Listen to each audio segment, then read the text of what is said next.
Bonjour à tous, très heureuse de vous retrouver pour cette quotidienne du 1er décembre. Décembre déjà, et oui, ça passe vite, je vous l'accorde. Au sommaire aujourd'hui, à Nyon, la campagne pour l'élection complémentaire est bel et bien lancée. Plus d'un mois avant le dépôt des listes officielles fixées au 9 janvier, les premiers candidats sortent du bois et avec quelques surprises, l'élection aura lieu le 5 février.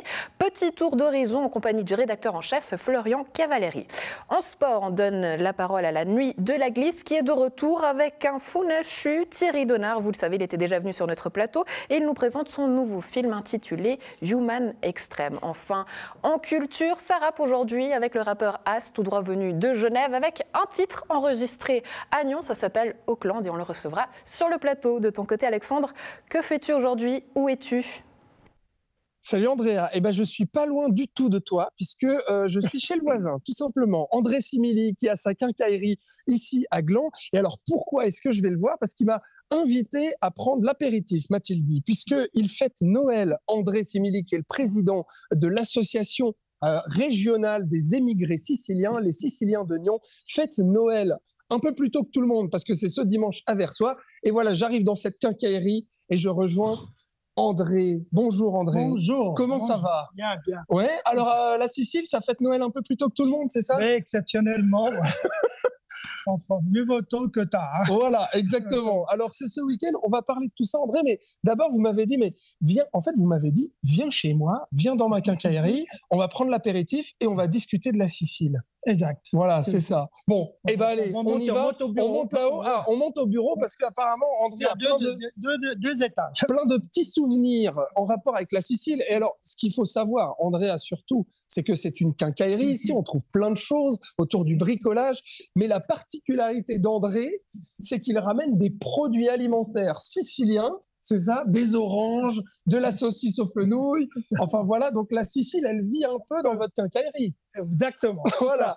Bon, alors, on rentre dans ce bureau, on va prendre l'apéritif avec André. Je te parle du Noël des Siciliens de Nyon juste après, Andrea. À Nyon, la campagne pour l'élection complémentaire est bel et bien lancée. Plus d'un mois avant le dépôt des listes officielles fixées au 9 janvier, les premiers candidats sortent du bois. On en parle avec vous, Florian Cavalieri. Bonjour. Bonjour Andrea. Vous êtes le rédacteur en chef de Nyon Région Télévision. 7 candidats sont sortis du bois. Effectivement, 7 candidats et parmi lesquels des candidats issus des rangs du législatif et d'autres dont c'est une surprise, un peu la surprise du chef. Oui, alors on va faire un petit tour d'horizon. Commençons déjà par les partis représentés au législatif avec la plateforme de gauche. Alors la plateforme de gauche part unie avec une candidature unique en la personne de Valérie Mausner-Léger, ancienne présidente du conseil communal nyonnais.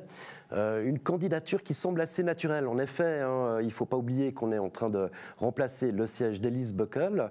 Il semble assez logique que ce soit une femme, et verte de surcroît, qui se porte candidat pour la gauche. Ouais, les Verts qui reprendraient donc ce siège laissé vacant par les Verts. Ensuite, du côté de la droite, 2 candidatures du côté du PLR et de l'UDC également. Alors, ne dites pas UDC, mais on va y revenir.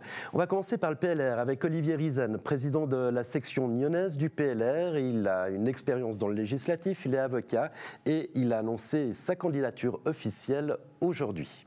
Et puis, pourquoi ne pas dire UDC? Parce qu'il y a une petite subtilité en la personne de Sacha Soldini, c'est bien connu, ça fait partie de sa personnalité. Effectivement, Sacha Soldini a déjà tenté plusieurs fois sa chance à l'exécutif, mais toujours sous la bannière de l'UDC.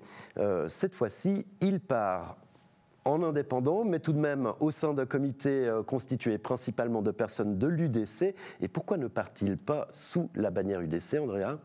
Eh bien, c'est la question qu'on se pose. Pourquoi? Parce que l'UDC a mauvaise presse, tout simplement à Nyon, qui vote plutôt traditionnellement à gauche. Et pour lui, c'est une élection de personnalité, donc il se lance sur son propre nom.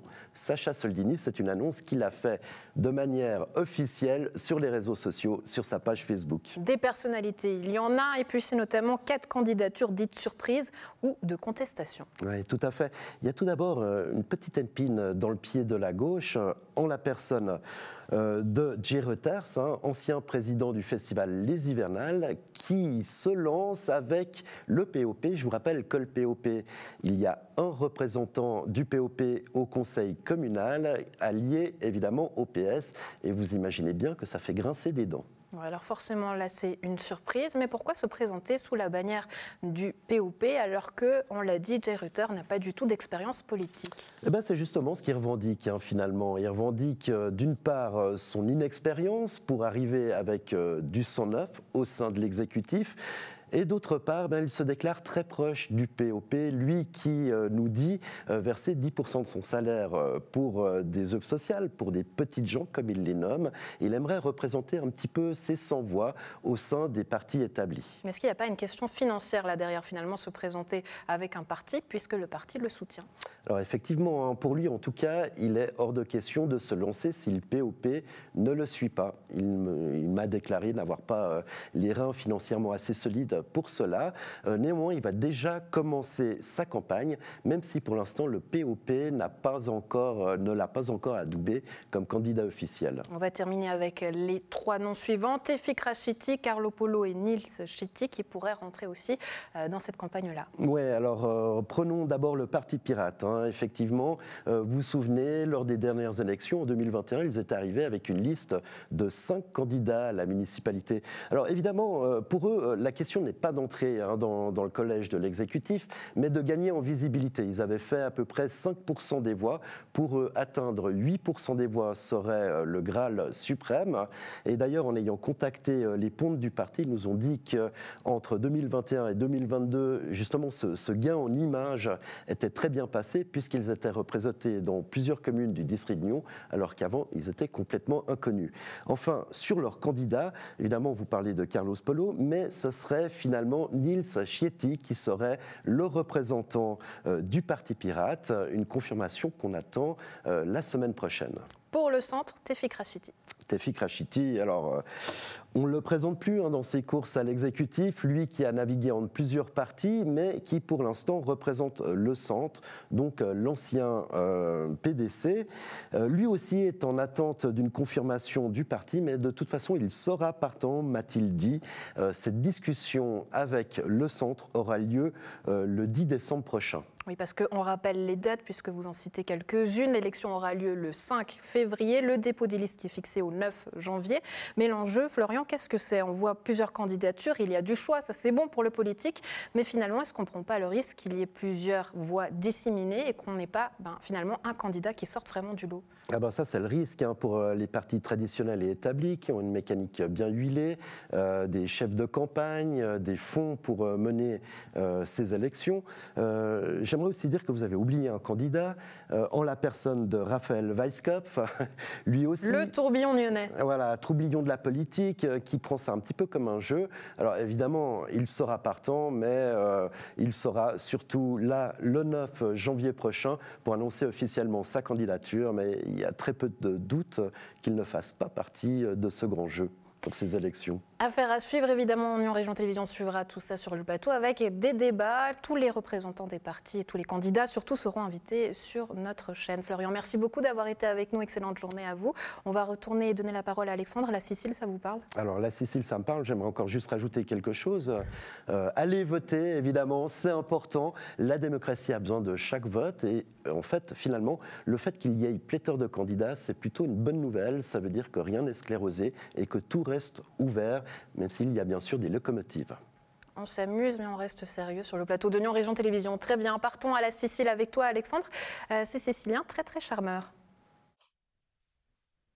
Voilà, alors je suis dans le bureau d'André Simili. Merci déjà de nous accueillir dans votre bureau, le bureau du chef, voilà, de cette quincaillerie avec plein d'images et de souvenirs de Sicile dont on va parler, mais surtout une personne, Antonino Cucuzza. Bonjour monsieur. Bonjour monsieur. Alors vous êtes là, Antonino, parce que vous êtes un des cofondateurs de cette association régionale des émigrés siciliens. Alors, elle a été fondée en quelle année cette association et pourquoi? On a été fondé dans le 1978, je crois. Exact. 78, ouais. 25 juin. Donc, bientôt 45 ans d'existence. Oui, bien sûr. Parce qu'on avait une société des Italiens et on avait beaucoup des émigrés siciliens aussi qui voulaient faire un local pour eux. Et pour finir, on a trouvé ce local quelques Espagnols, je le sais. Et moi, j'ai pris contact avec l'Espagnol, avec la régie, et on a fait le contrat et on a ouvert c'est local pour nous. Alors, c'est intéressant parce que je me dis, donc, c'est à la fin des années 70, pourquoi pas une association d'émigrés italiens et pourquoi spécifiquement la Sicile? Puisque, je veux dire franchement, il y avait, comment dire, la jalousie entre Siciliens et Nordistes. Voilà, voilà. C'est ça aussi. Donc, c'était pour affirmer votre culture, quoi. Oui, comme je vois, on avait affaire avec une association de Genève, que c'était la même association, parce qu'au début, c'était une association qu'on appelait Giovanni Verga. Ouais. C'est un poète sicilien qui venait de notre région. Et on a formé ce groupe avec le groupe de Genève. Et le but, c'était quoi, Antonino, derrière cette association? Qu'est-ce que vous vouliez faire? Bon, on voulait faire que chaque année, on faisait la fête de Noël pour les enfants. Et après, tous les week-ends, même tous les week-ends, on serait pour jouer aux cartes. Ah, pour jouer aux cartes, voilà. Ouais. Et puis finalement, pour boire de la bière. Puisque chaque tour qu'on faisait avec les cartes, on boit de la bière. Ah voilà, chaque tour de cartes, on boit de la bière. André, j'aimerais savoir, parce que vous, ça fait 10 ans que vous êtes dans cette association, ça fait 3 ans que vous en avez repris la présidence. Finalement, la Sicile, c'est quoi la Sicile pour vous? D'abord, c'est non seulement qu'il n'y a que la culture, mais il y a aussi, disons, la bonne alimentation qu'on a, nos spécialités. L'aspect culinaire est très important. Exactement. Et comme je disais en parlant, qui renoue les peuples et les personnes, c'est toujours c'est le plat, l'assiette et la musique. Et donc, c'est pour ça qu'on a toujours dans tous nos repas ou nos soirées, toujours des bons repas et de la musique pour danser et chanter. Et bien sûr, le coup de rouge, il va avec. Je ne dis pas même le coup de rouge américain qui s'appelle Coca, mais ça, c'est ça. Voilà. Et alors, c'est vrai, après 45 ans, Antonino, cette association, elle perdure finalement et elle transmet aussi aux jeunes générations. Est-ce que l'identité sicilienne, elle est toujours aussi forte à Nyon qu'au début? Je ne crois pas. Pourquoi? Parce que les nouvelles générations évoluent, excusez-moi, et comment dire. Et ils deviennent suisses, finalement. Et donc ils oublient. La troisième, quatrième génération. Après, on a eu des décès, des gens qui sont partis d'Italie, et ça a diminué la fréquentation du local. Ouais. Après, le local est devenu cher. Et pour finir, on a dû fermer parce qu'on ne réussit pas à avoir les rations pour payer les frais. Oui, c'est ça. Et puis, vous aviez peur un temps de devoir mettre la clé sous la porte avec cette association. Finalement, André, elle est encore là parce que vous avez repris cette présidence. L'ancien collègue président, c'est Alessandro, a fait aussi du travail. Il ne faut pas que maintenant... Moi, j'ai repris la continuation. Et mon but, c'est que maintenant, je peux plus peut-être voir de notre culture, amener un peu plus de culture. La preuve, c'est qu'en 2019, décembre, avant le Covid, juste à temps, on a pu faire une journée culturelle sicilienne, à Nyon, à la salle. Des musiciens siciliens, les instruments étaient siciliens que fabriqués par les musiciens même, comme la guitare, le tamborino, et j'en passe, même la flûte. Et ensuite, il y a aussi... l'alimentation qui est très important. Et d'ailleurs, on y revient toujours, finalement. Définitivement, c'est toujours ça. C'est les danses, la culture, l'histoire aussi. Et cette journée-là était l'histoire de la Sicile. On avait des professeurs qui venaient de Sicile expliquer l'histoire de la Sicile. Et pourquoi?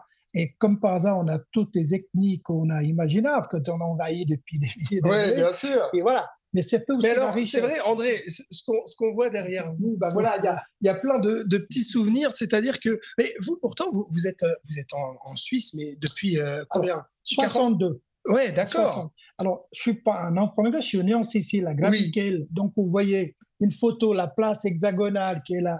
Toute la ville est faite hexagonalement, les rues tournent. Vous voyez, une rue qui s'appelle Giambattista Vico, qui fait tout le tour de la ville. Et là, c'est la plus grande place centrale hexagonale qui existe à ce jour. D'accord. Il y en a une plus petite au nord d'Italie, militaire. Et voilà. Et ça, c'est un petit peu, disons, c'est mon orgueil peut-être. Non, mais on sent, non, mais ce que je veux dire, c'est qu'on sent, ça fait très longtemps que vous êtes en Suisse, mais cette culture sicilienne, voilà, vous l'affichez dans votre bureau, il y a une importance. Pour vous, c'est pareil, Antonino, bien vous sûr. Qui êtes là depuis très longtemps aussi, mais la Sicile, elle reste dans votre cœur. Bien sûr, oui.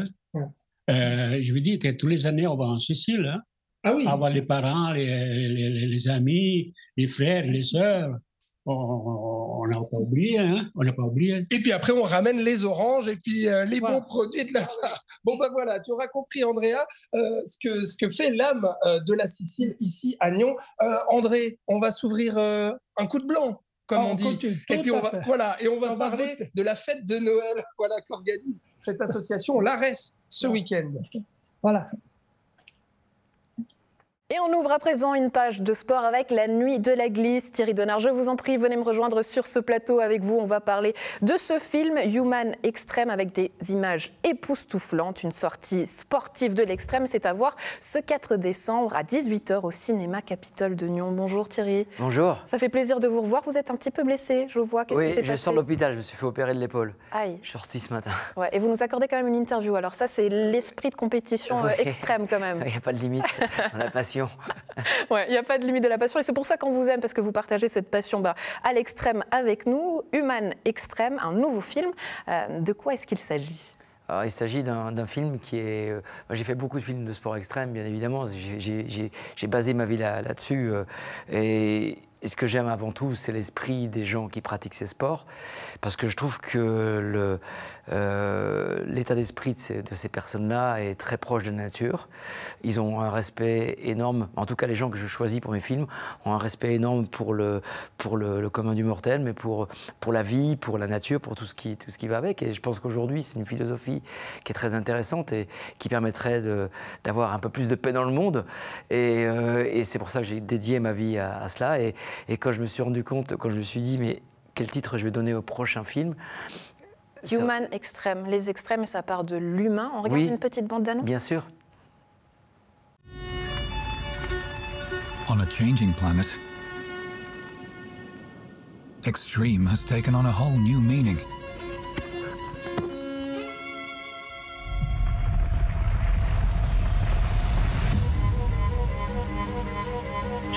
A new breed of athletes is challenging this new world.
Et comme d'habitude, ces images nous régalent un véritable voyage à travers le monde. On peut citer la Colombie, les Alpes françaises et la Norvège au nord, les cénotes des forêts au Mexique, c'est mon petit coup de cœur.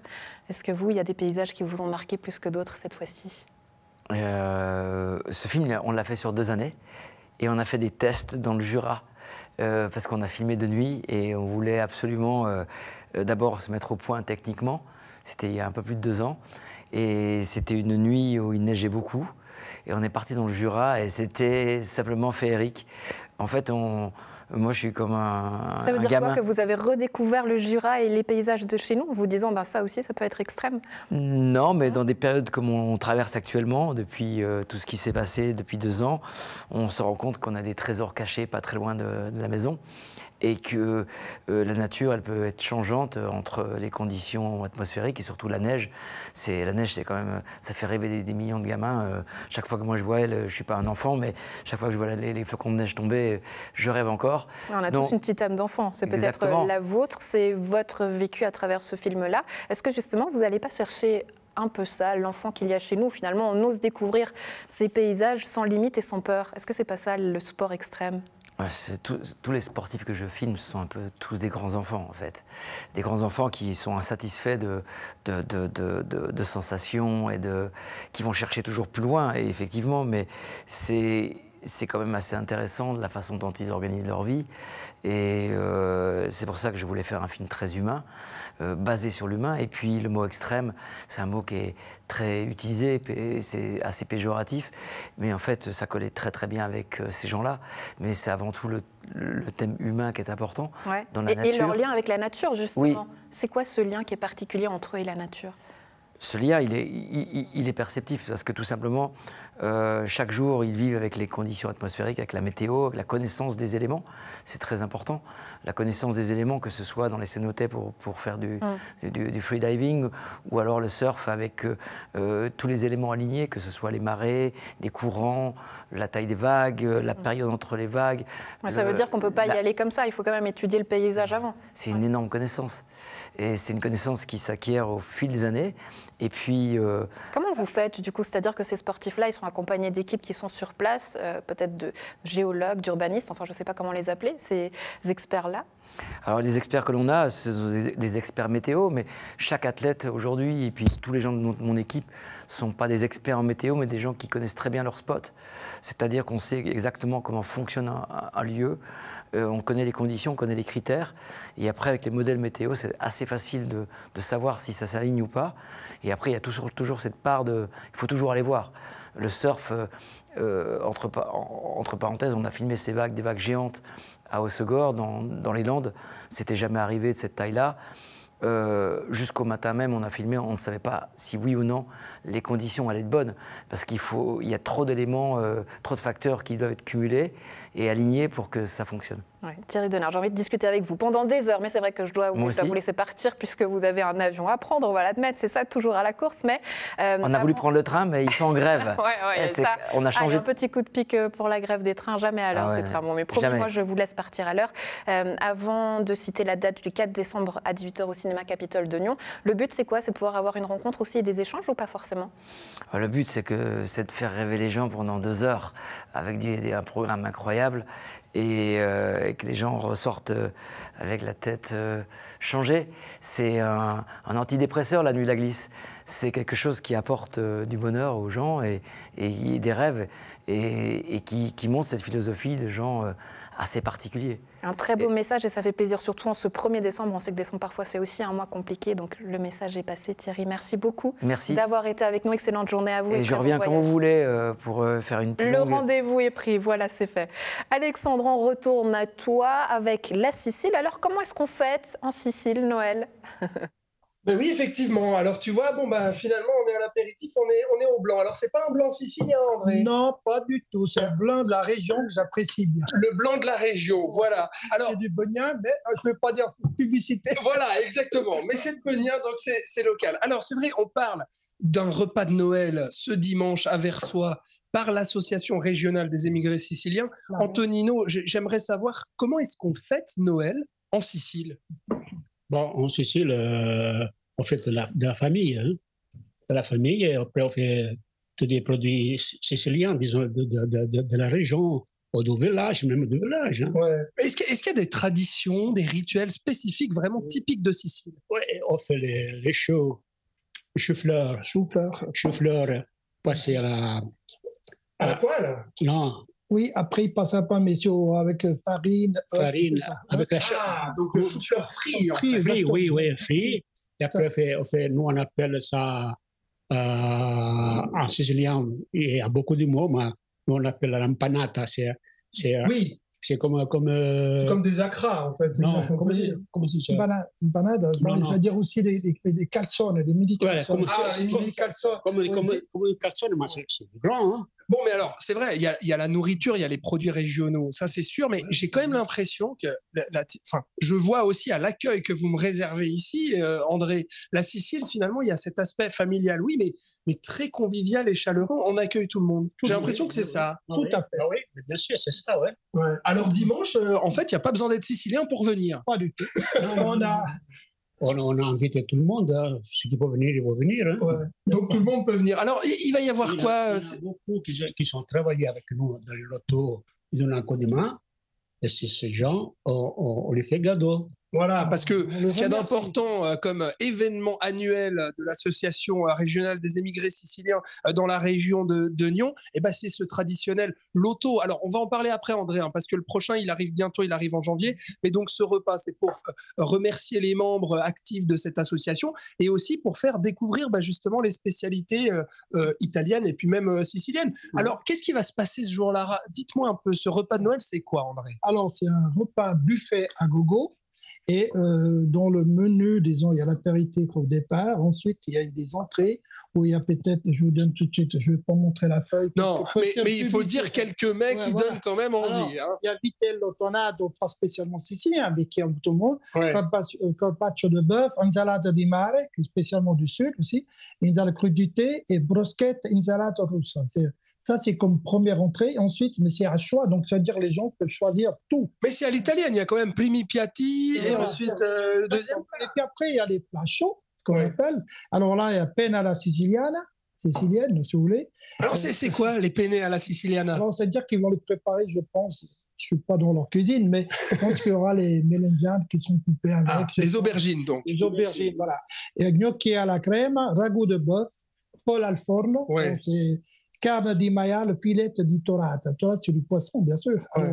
Bon alors André, donc on fait la fête, on mange, on boit, on se fait plaisir. Mais alors, il y a aussi des animations. Il y aura ce chanteur sicilien, dont j'ai oublié le nom maintenant, mais puisque vous avez votre feuille, vous allez pouvoir me le dire. Alors, c'est notre cher ami qui s'appelle, même oublié sa feuille, bien sûr, Enzo Libero, qui est notre musicien pas titré, mais qui est très...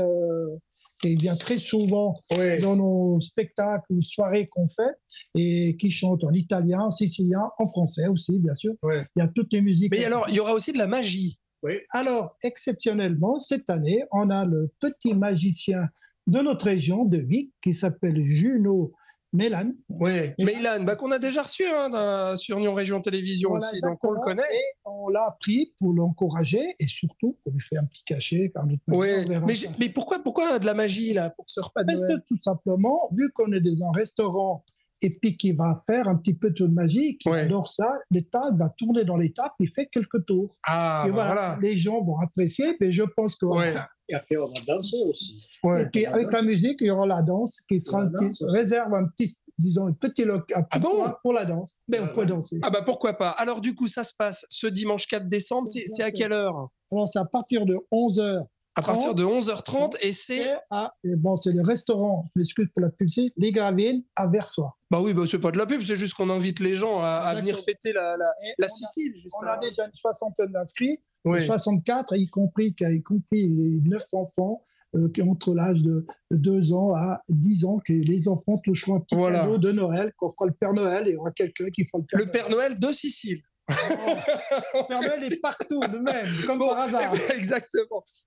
Pour terminer, Antonino, le prochain rendez-vous de cette association, c'est le fameux loto. Mais c'est quoi le loto de cette association sicilienne? C'est le loto de Nyon, hein, parce qu'on le fait à Nyon. Et on met des paniers garnis, on a de la marchandise en viande, des saucissons, du fromage, des caisses d'orange, de la Sicile. C'est bon ça, hein? C'est bien. Alors ça se passe quand? C'est en janvier 29 janvier, salle communale de Nyon. Voilà. C'est le dernier loto. C'est le dernier loto de Nyon. C'est le dernier loto de Nyon. Voilà, donc plein de belles choses, Andrea, effectivement, pour fêter ces fêtes de fin d'année, et puis même le début d'année prochaine avec le loto. Merci infiniment, chers amis siciliens de Nyon, de m'avoir déjà accueilli dans votre quincaillerie, André, et puis de nous inviter aussi à ce repas de Noël ce dimanche. Voilà, Andrea, moi ça m'a mis l'eau à la bouche. Peut-être que André va va aller me chercher une petite saucisse aux fenouilles dont il a la spécialité. Ah oui, il faut attendre, Alexandre, tu as confondu les empanadas, les arancini, tout ça avec les acras, la morue portugaise. Tu as tout mélangé, hein, on est d'accord. On l'assume. Je sais. Écoute, je suis nul. Je profite de toi et de tes invités siciliens pour leur poser une petite question. On est là. Est-ce qu'ils connaissent le film? Voilà. Il arrive. Alors, vous n'êtes pas du tout concentrés là. Reviens à moi, mais c'est parce reviens à moi, qu'André, Alexandre. pas, oui, mais tu vas André lui poser ma question. Alors, André a une question. Oui. En tant que Sicilien, André, est-ce qu'il connaît le film « Il était une fois le Bronx » ? Ah, elle demande en tant que Sicilien si vous connaissez le film « Il était une fois le Bronx ». Non. Eh ben voilà, non. Non, honnêtement, non. Aïe, aïe, aïe, grosse faille historique. Eh ben, il va justement l'apprendre. De pouvoir profiter et de le voir. Et ben voilà. Ça donne envie maintenant. Oui, ça donne envie, parce qu'on va parler de la mafia italienne qui refuse toute combine et tout argent sale avec notre invité suivant, et vous allez comprendre le lien. Je vous en prie, venez me rejoindre sur ce plateau. Vous êtes un rappeur tout droit venu de la jonction de Genève. On ne vous présente plus parce que tout le monde vous connaît comme ça. Bienvenue. Merci à vous de l'invitation.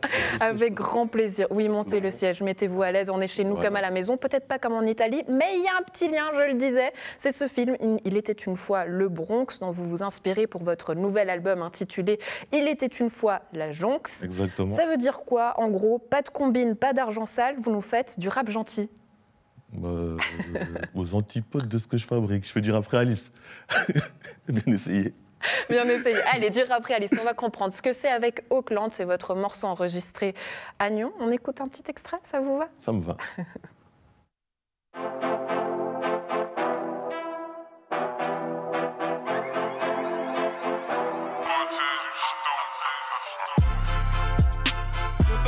Les gens sont plus sympathiques la nuit. Drapeau pas de bob label sur le mât du navire. Vampire Life, les gens sont plus sympathiques la nuit. Drapeau marécage, street sur le mât du navire. Je me vois dans le Auckland des 80s. Cape de baseball sur des Jerry Curls. Bang bang comme sur pas que B.I.G. Passe les lardos, thank you very much. Je me vois dans le Auckland des 80s. Cape de baseball sur des Jerry Curls. Bang bang comme sur pas que B.I.G. Passe les lardos, thank you very much. Auckland, enregistré au Funambule à Nyon, un endroit qu'on connaît bien. On salue d'ailleurs Riga. Qu'est-ce qu'il a apporté au morceau? Sa science du travail. Sa science du travail, c'est-à-dire que ça fait longtemps qu'il est actif dans la commune et dans le monde musical international depuis un moment. Et c'est vrai qu'il a une certaine oreille qui fait que un titre qui sonne, qui a une consonance, une sonorité, ouest américaine comme ça, il fallait un peu voilà. On avait envie de voyager, c'est ça, jusqu'en Amérique, on comprend pourquoi. C'est l'histoire aussi, évidemment, du rap. On va revenir sur la vôtre, As, parce que, on a parlé de cet album, Il était une fois la Jonx, évidemment, vous mettez en avant Genève, c'est chez vous. Vous êtes connu comme un OG, on va dire, c'est les darons, les pères du rap, un homme vieillissant, mais justement, ça fait partie de votre histoire. Vous aviez dit que vous alliez arrêter le rap à 30 ans, je crois. 28, avant 30 ans. Chose qui n'est pas du tout faite. Pourquoi? C'est la passion qui continue? La passion, elle m'a habité et elle m'habite toujours en fait.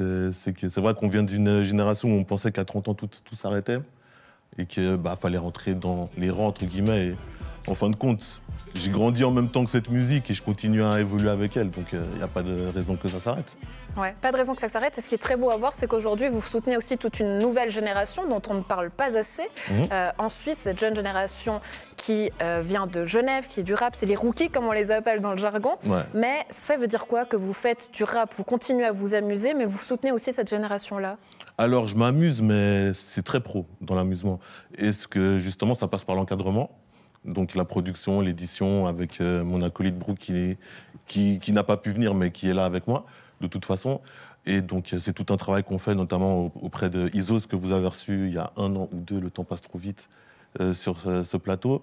Et c'est important parce que c'est de la transmission. Le temps passe trop vite, aïe aïe aïe, vous me flattez, dis donc. C'est ça, en fait, vous avez voulu revenir sur ce plateau. Totalement. On l'admet. Totalement. Bon, c'est vrai qu'on passe un beau moment, mais quand même, vous avez parlé de professionnalisation. Votre discographie, elle est immense, c'est plusieurs titres. Aujourd'hui, qu'est-ce que vous voulez en faire? Il y a ces 10 titres-là dans cet album. 13, allez, on rajoute plus 3, justement, plus 3, parce que 3, à la base, vous partiez de ça, hein, juste 3 titres. Et à la base, c'était ça, exactement. Ouais. Avec qui est-ce que vous avez travaillé? Donc, principalement avec Brooke, donc, qui est l'instigateur du label Batmob. Moi, je faisais partie du collectif Marrakech Street, et donc on s'est rejoints, on a travaillé ensemble. Et c'était vraiment le but de créer quelque chose qui va au-delà de l'amateurisme, entre guillemets, c'est-à-dire tout professionnaliser de A à Z. C'était vraiment ça l'objectif de ce projet, d'où le fait qu'on est parti à Paris, qu'on a travaillé avec Sébastien Goyer, qui est un grand ingénieur du son. On a travaillé au studio de la scène, il y a Eloquence, grand rappeur français qui nous a fait l'honneur d'être sur 2 titres. Liboma, Isos que j'ai cité, mon cousin Césario qui est une légende du rap à Madrid, ma sœur Abby qui a fait l'outro, Eriga d'Oignon. Ah, on fait des dédicaces à tout le monde, évidemment. Voilà. C'est une grande équipe, mais Eloquence, c'est vrai que c'est l'amour aussi des mots, de la langue, vous-même. Hein. C'est un passage et surtout quelque chose dont vous accordez beaucoup d'importance, la langue française. Vous dites d'ailleurs qu'il y avait un expert de la langue française qui avait étudié l'un de vos textes. Pourquoi? C'était une surprise. Ouais. C'était une grande surprise. En fait, il a travaillé sur tout un aspect phonétique, vraiment que je ne connaissais pas. C'est-à-dire qu'il a utilisé plein de termes techniques, de figures de style qu'on n'apprend pas à l'école, en fait. En tout cas, à l'école secondaire, etc. Là, c'était vraiment au niveau doctorat. Et en fait, c'est la sonorité. Il m'a dit, c'est vraiment la manière dont je fais rimer des mots qui ne riment pas, en fait, qui l'a interpellé et qui l'a poussé à faire ce travail, en fait. Ouais. Mais c'est très intéressant. Ça veut dire qu'on ne rappe pas qu'avec nos sens, mais qu'aujourd'hui, il faut aller chercher des figures de style. C'est des choses que vous exercez encore plus? C'est totalement ça. Là, j'écris de moins en moins de textes. C'est maintenant, carrément, je mets des mots. J'ai cité Eloquence avant, c'est un rappeur qui n'écrit pas. Comme Jay-Z, tout est dans sa tête. C'est vraiment de l'imagerie, en fait. Le but, c'est vraiment que vous écoutez et que vous projetiez. Là, peut-être que vous n'avez jamais posé un pied à la Jonction, mais qu'à travers mon album, vous découvriez mon quartier. Ouais. Ces images-là de la Jonction, c'est lesquelles que vous voulez donner? Qu'est-ce que vous voulez montrer à travers votre regard? Mon histoire. Mon histoire et l'histoire de ce quartier qui est en train de changer, qui se gentrifie, qui peut-être perd de sa superbe pour les natifs et les OG, mais qui mérite d'avoir une histoire qui perdure dans le temps. Voilà ce que je raconte. Ouais. Une volonté aussi de raconter, j'imagine, ces histoires-là sur scène, parce que le rap ne peut pas s'en passer. C'est important. Ça sera pour quand sont les rendez-vous? J'espère pour 2023. C'est vrai qu'on a été pas mal bloqués avec la période de pandémie qu'on a vécue. Espérons qu'on touche du bois, qu'il n'y ait rien d'autre et puis qu'on puisse faire des scènes en 2023. As, merci beaucoup d'avoir été avec nous. Merci. Cet album, Il était une fois la Jonx, où est-ce qu'on peut le trouver? On peut le trouver sur toutes les plateformes. Et je tenais à remercier nos partenaires, la Brasserie Born, Geneva Rent, Vista Vue et le Baron Shop qui nous ont accompagnés au long de cette aventure. Merci beaucoup. Très belle journée à vous et à très bientôt. À très bientôt. À la maison, un plaisir d'avoir été en votre compagnie. Bonne suite de programme. On se retrouve à partir de lundi.